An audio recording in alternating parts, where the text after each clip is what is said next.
Released over a decade ago, Herald of Perfection was a level 6 fairy ritual monster that could negate cards and effects by sending fairy monsters from your hand to the graveyard. While initially thought to be part of the Herald archetype of monsters, Konami eventually revealed it to actually be the boss monster of the new Drytron archetype, an archetype of machine monsters that could ritual summon using attack instead of levels. While Drytron did enjoy success for a time, they eventually fell out of favor. But now, with the introduction of a new boss monster to improve upon perfection, they may become relevant once again.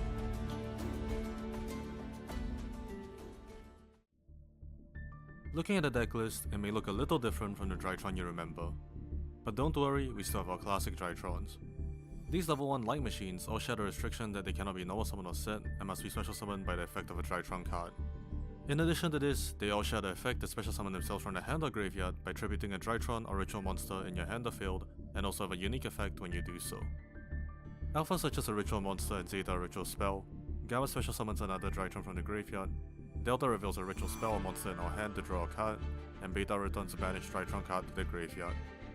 These are all good effects, but keep in mind that the turn you activate any of them, you cannot special summon monsters that can be normal summoned or set, which greatly restricts our deck building. We also have Ultimate Knight Alpha Urcatron, which unlike our other Drytrons is a level 7 that can only special summon itself from the hand if you control a Drytron monster. But it does such a Drytron spell or trap, so it's still pretty good. But what's better than pretty good is our new reason to play Drytron, Nu 2.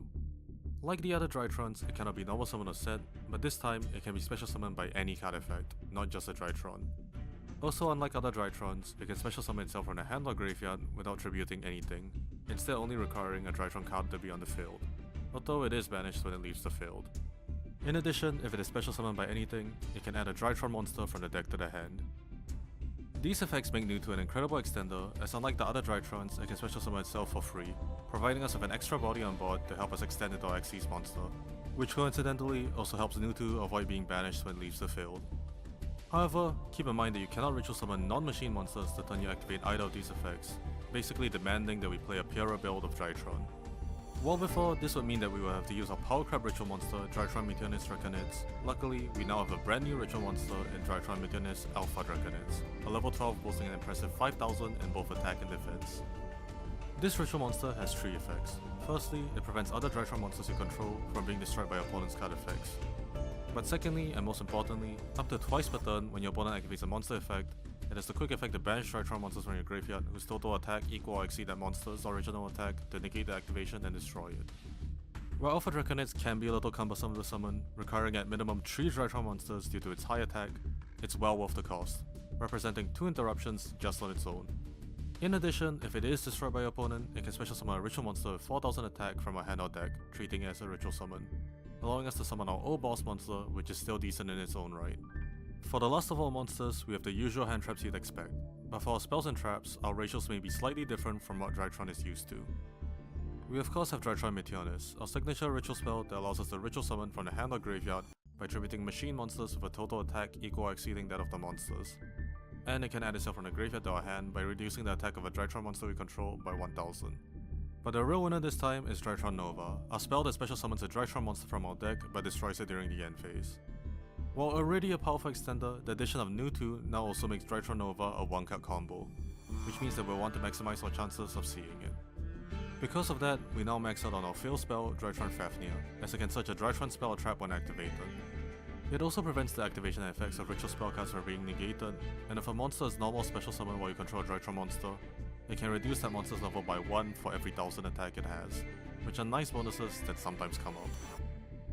We also run Drytron Asterism, a quick play spell that lets us target and destroy a face-up monster our opponent controls by reducing the attack of a Drytron or ritual monster we control by 1000. This is just a solid interruption and it's nice searchable removal, and it's one of our only ways of getting around Typhon, which has the potential to shut down our entire deck.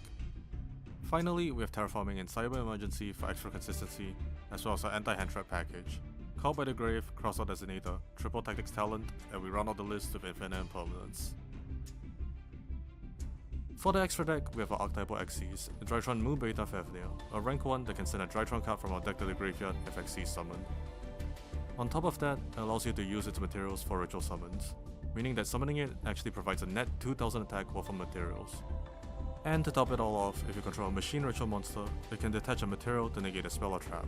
Just a great card that will be making almost every turn. The rest of our extra deck is mostly just utility. We of course have our Zeus package and a whole bunch of generic link monsters. While the usual suspects like IP Masquerader and SP Little Knight are here, particularly of note are Link Karibo, which is still essential for some combos, as well as Dynamondo, which is a great card for any ritual deck.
Well, it's hard to say how good the new support for Drytron is. The cards are definitely powerful, but the new restrictions they bring come with the caveat that the deck basically has to be played pure, which Drytrons have never really been good at. Luckily, the new support does help a lot to fix this. New 2 is the extender that Drytron desperately needed, and with how searchable it is, it basically improves all aspects of Drytron. And the fact that it also enables a one-card combo is just a cherry on top. And Alpha Draconids is no slouch either, providing us with a machine ritual actually worth summoning. And honestly, this was about as good as a boss as we could have hoped for, filling the gap in Drytron's interruption by offering us not just one, but 2 monster negates to pair with the spell and trap negation Fafnir already provided. So the question really is, if the new cards are good enough to forgo the generic ritual support that Drytron has relied on for most of its life. And honestly, it's probably worth it. While you do end up with a lower ceiling, you get a huge boost in consistency and also can play through interruption better. And more importantly, you can recover better if your board is broken. Which admittedly is the complete opposite of what Drytron was known for before. So if you want a new spin on an old deck, the new support is here for you.